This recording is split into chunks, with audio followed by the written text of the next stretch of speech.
하나님의 말씀은 신명기 4장 15절에서 24절까지의 말씀입니다. 신명기 4장 15절에서 24절입니다. 신명기 4장 15절 제가 먼저 읽습니다. 여호와께서 호렙산 불길 중에서 너희에게 말씀하시던 날에 너희가 어떤 형상도 보지 못하였은즉 너희는 깊이 삼가라.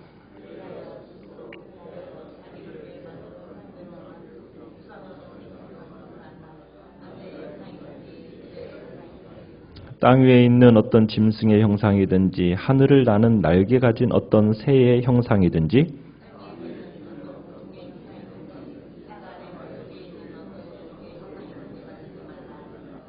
또 그리하여 내가 하늘을 향하여 눈을 들어 해와 달과 별들 하늘 위의 모든 천체 곧 너희의 하나님 여호와께서 천하 만민을 위하여 배정하신 것을 보고 미혹하여 그것에 경배하며 섬기지 말라.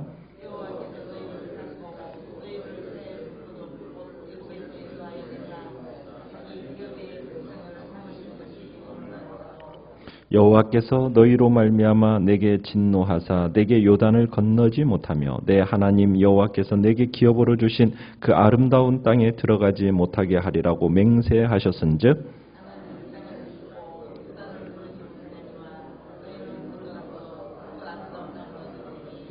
너희는 스스로 삼가 너희의 하나님 여호와께서 너희와 세우신 언약을 잊지 말고 내 하나님 여호와께서 금하신 어떤 형상의 우상도 조각하지 말라. 내 하나님 여호와는 소멸하는 불이시요 질투하시는 내 하나님이시니라. 아멘. 오늘 말씀의 제목은 하나님의 질투는 거룩하다라는 제목으로 말씀을 나눕니다. 본문에서 강조되는 것은 이스라엘은 어떤 형상이든지 본떠서 우상을 만들어서는 안 된다고, 그것을 섬겨서는 안 된다라는 사실을 강조하고 있습니다. 이스라엘 백성들이 지켜야 할 법도, 규례와 법도 중에서 가장 먼저 언급되는 것은 바로 우상을 만들지 말라는 내용입니다. 이스라엘은 시내산에서 하나님의 임재를 체험했습니다. 그 임재 체험은 불을 보았고 구름을 보았고 하나님의 음성을 들었습니다. 그렇지만 무엇은 보지 못했습니까? 하나님의 모습은 보지 못했어요. 형상은 보지 못했어요. 그러니까 모세는 이러한 사실에 근거해서 이스라엘에게 어떠한 모습으로라도 하나님의 형상을 조각하거나 제조해서는 안 된다. 분명하게 선언하고 있습니다. 16절에 스스로 부패하여 자기를 위해서 어떤 형상으로든지 우상을 새겨 만드는 일을 해서는 안 된다는 겁니다. 왜냐하면 15절처럼 호렙산 불길 중에서 말씀하시던 날에 너희는 어떤 형상도 보지 못했기 때문이라. 그러므로 깊이 삼가라. 이스라엘은 오직 그들의 눈에 보이지 않는 하나님, 그 하나님을 섬겨야 된다. 지금 본문은 말씀하고 있는 겁니다. 결국 여러분 우상을 만들고 그 우상을 경배하는 것은 누구를 위한 것일까요? 16절에 그렇게 얘기하죠. 그리하여 스스로 부패하여 누구를 위해? 자기를 위해 만드는 겁니다. 그러니까 우상이라는 것은 자기를 위해 만드는 거예요. 뭘 위해서? 우상을 만드는 것은 자기 욕심을 채우기 위한 방법으로 우상을 만드는 것이지 어떤 그 우상을 경배하려고 만드는 게 아니라는 거예요. 원래 종교라는 것은 사람이 그 신 앞에 마땅히 엎드려야 되는 건데요. 인간이 타락한 이후로 인간은 신의 존재를 인정하지 않을 뿐만 아니라 결국엔 자기가 신이 된 겁니다. 자기가 신이 된 거예요. 그래서 인류 역사의 모든 종교를 보면은 종교라는 것은 인간의 부족함을 메우기 위한 어떤 소도구, 작은 도구에 불과한 게 종교라는 거예요. 그러니까 우상을 만들 때 우상을 경배하기 위해서 만드는 게 아닙니다. 누구를 위하여? 자기의 필요를 위해서 만들어지는 게 종교라는 거예요. 그래서 그 우상을 세워놓고 그것과 상응하는 어떤 보상으로 섬기겠다는 약속이 그 우상 속에는 들어있는 겁니다. 그게 우상이에요. 이스라엘 백성은 하나님을 보지 못했어요. 그러니까 어떤 형태로라도 우상을 만들어서는 안 됩니다. 하나님은 이방신들처럼 어떤 우상에 의해서 임재가 조작될 수 있는 그런 분이 아니라는 거죠. 그래서 우상은 절대로 만들어서는 안 된다. 하나님을 형상화하는 것, 그건 안 된다는 거예요. 하나님을 형상화한다는 것은 어떻게 보면 전능하신 하나님을 무능한 우상으로 전락시키는 거예요. 하나님을 형상화한다는 것, 우상으로 이렇게 만든다는 것은 제한시키는 겁니다. 그 형상에다 하나님을 가두어 버리는 거예요. 하나님은 어떠한 방법으로도 제한될 수 있는 분이 아니거든요. 왜냐하면 그분은 무한하신 분이기 때문에. 그래서 모세는 어떤 형태로라도 보이지 않는 하나님을 우상으로 만들어서는 안 된다. 지금 원칙을 분명하게 선언해 놓고 계시고 구체적인 예를 들어서 말씀을 하십니다. 자, 어떤 형상으로도 마치 이제 이 구체적인 예들의 순서를 보면은 창조의 순서를 뒤집어 놓은 그 순서 같아요.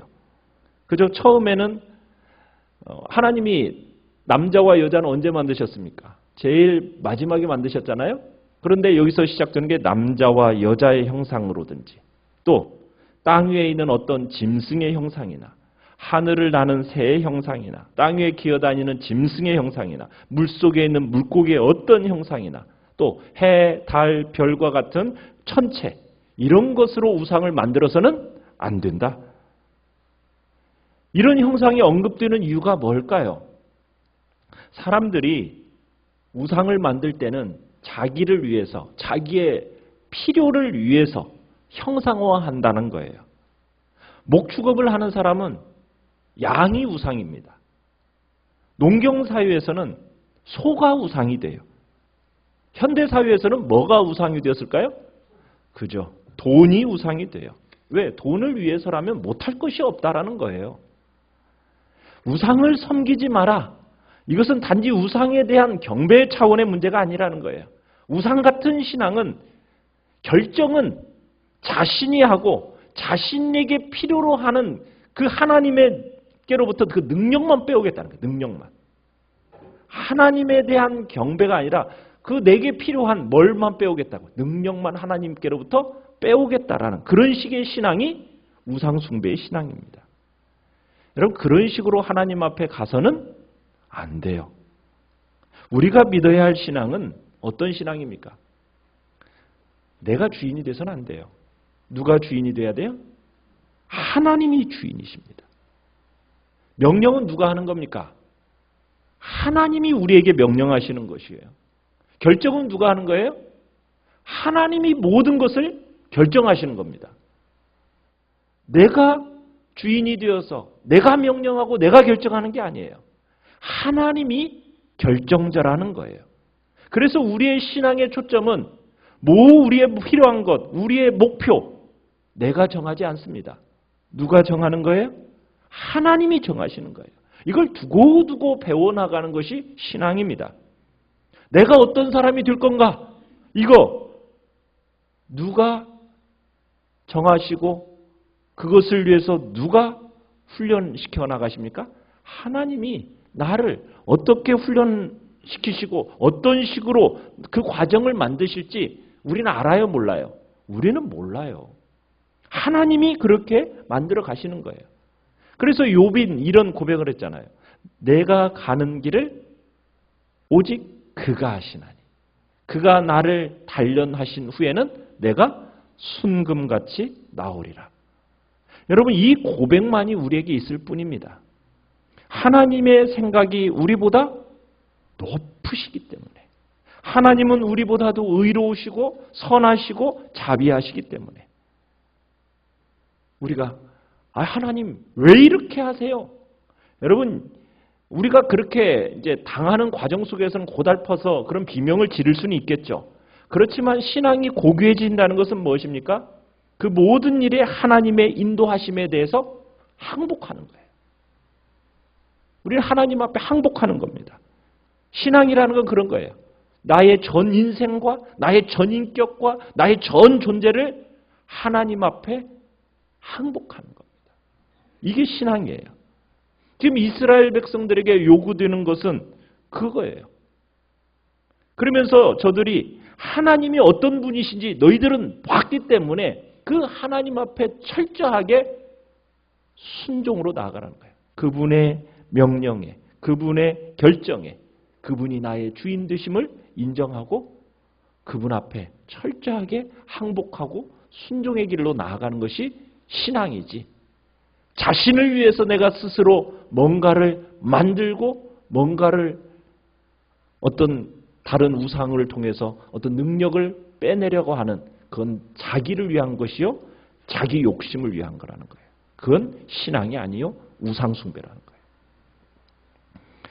어떤 분인 걸 봤는가? 20절에 보면은 여호와께서 너희를 택하셨다. 너희를 쇠풀목 가운데서 애굽에서 인도하여 내셨고 자기의 기업의 백성을 삼으신 것이 오늘과 같지 않느냐. 그러니까 하나님은 이렇게 높으시고 의로우시고 자비하시고 거룩하신 거 너희가 다 봤다. 하나님이 어떤 분이시고 하나님이 너희를 향하여 어떠한 사랑을 베푸셨고 너희를 위하여 어떠한 능력을 동원하셨는지를 너희들이 알았지 않느냐. 그러니 하나님을 우상을 대하는 식으로 절대로 신앙생활을 해서는 안 된다. 지금 그 얘기를 하는 겁니다. 그러면서 21절에서는 이렇게 얘기해요. 모세가 앞으로 이제 가나안 땅에 입성하게 될 건데 너희가 그곳에서 하나님의 축복을 마음껏 누리며 그곳에서 하나님의 유산으로 이제 얻게 되는 너희 출애굽 2세대들을 향해서 모세가 뭘 얘기하냐면 자기는 약속의 땅에 들어갈 수 없다라는 이야기를 하고 있어요. 왜 이야기를 그 이유에 대해서 그전처럼 얘기해요. 너희들 때문에 하나님이 내게 분노하셨기 때문이다. 근데 왜 이 시점에서 그런 얘기를 할까요? 왜 이 이야기를 다시 꺼내는 걸까요? 자신과 같은 사람도 들어갈 수 없는 땅을 너희들은 들어가게 되었다. 그 약속의 땅에 들어가게 된 거 당연하게 여기지 말고 항상 하나님 앞에 감사하는 마음으로 그 땅에 거해라. 그런 마음을 가지고 이제 지금 모세는 이 이야기를 하는 겁니다. 모세는 광야에서 죽어요. 나는 그렇게 죽어야 하는 나의 처지와는 달리 너희는 가나안 땅에 정착하게 되는 거 아니냐. 그래서 이제 그 땅에서 오래 살게 되는 비결을 다시 한번 제시해 줍니다. 23절, 24절에 뭐라고 제시해 줍니까? 시내 산에서 하나님과 맺은 언약에 따라서 살아라. 이 언약의 핵심은 뭐라고요? 어떤 형상의 우상도 만들어서는 안 된다. 우상을 만드는 것은 언약을 무시하는 거예요. 언약을 깨는 행위라는 거죠. 그러면서 하나님이 어떤 분이신가를 이야기합니다. 우상 숭배를 비롯한 죄에 대해서는 단호하게 징계하시는 어떤 하나님? 24절에 보니까요. 내 하나님 여호와는 소멸하는 불이시다. 불. 어떤 접근도 불허하는 완전한 거룩을 의미하면서 죄에 대해서는 절대로 용납하지 아니하시는 소멸하는 불이라는 것. 하나님은 죄에 대해서는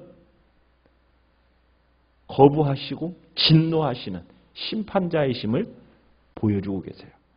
자, 그러면서요. 또 뭐라고 얘기하고 있습니까? 어떤 하나님이라고요? 질투하는 하나님이다. 이렇게 얘기했어요. 질투하는 하나님. 여러분, 질투라는 감정은 어떤 감정에 포함되어 있는 겁니까? 질투는 사랑하지 않으면 질투가 있어요, 없어요? 없죠. 질투라는 것은 그만큼 우리를 사랑하시기 때문에 생기는 감정이에요. 질투라는 것은 결국 우리를 사랑하시고 우리를 포기하지 않으시겠다라는 뜻입니다. 여러분, 질투라는 것은 어떤 사이에서 생기는 겁니까? 연인과 부부 사이에서 생기는 것이 질투 아니겠어요? 그죠? 상대방을 너무너무 사랑하기 때문에 그들의 관심까지도 다른 사람에게 빼앗기는 것을 용납하지 못하겠다라는 그 마음에서 생기는 감정이 질투잖아요. 그러니까 하나님이 우리를 질투하신다라는 것은 우리를 시시하게 생각하는 게 아닙니다. 전 인격을 가지고 우리를 사랑하신다라는 거예요.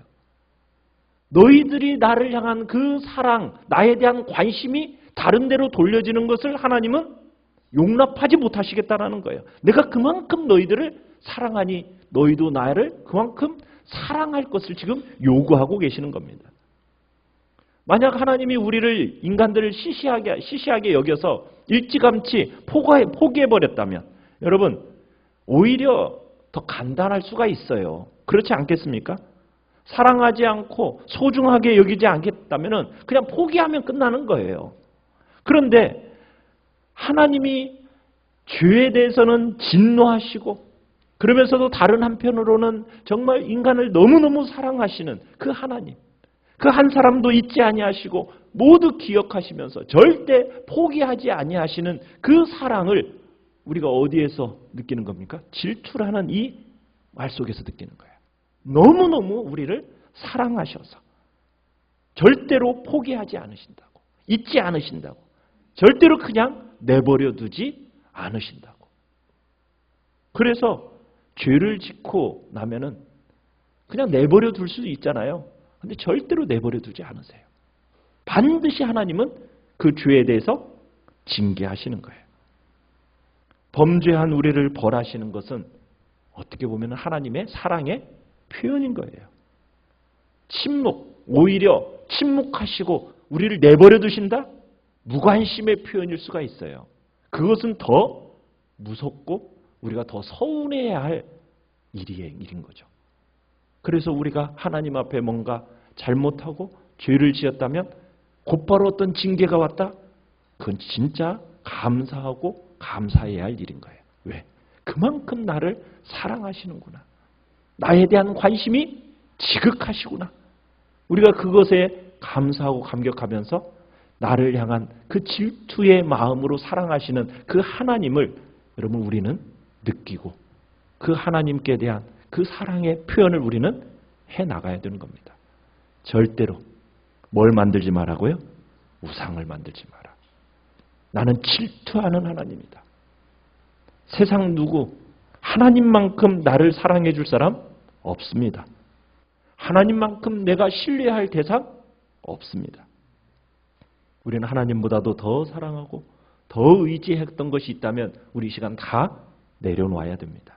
우리에게 가장 소중한 분이 누구라고요? 여호와 하나님이심을 이 시간에도 고백하며 나아가는 복된 자리에 있기를 간절히 축원합니다. 오늘 말씀을 생각하면서 기도하시고요. 주님 앞에 우리의 모든 우상, 주인 삼았던 것 다 내려놓게 하시고 오직 여호와 하나님 질투하심으로 참으로 우리 가운데 사랑하신 그 하나님의 마음을 우리가 알아서 그 하나님 앞에 감사하고 주님을 높이는 복된 자리에 있겠다고 결단하며 나가시길 바랍니다. 연약한 지체들을 놓고 기도해 주시고요. 이제 7월 달부터 시작되어지는 수련회와 성경학교를 위해서 기도해 주십시오. 이번 주에는 장로님들 또 전국 장로연합회 또 수련회를 떠납니다. 그곳에서 풍성한 은혜를 놓고 기도해 주시길 바라고요. 그리고 이제 7월 중순에 있는 유치부 성경학교를 시작으로 해서 또 이제 8월 초에 중고등부 수련회, 또 초등부 성경학교, 청년부 수련회 계속 이어지게 됩니다. 하나님의 은혜를 놓고 풍성함의 역사를 놓고 우리 다음 세대들이 또한 세워지는 은혜를 놓고 기도합니다.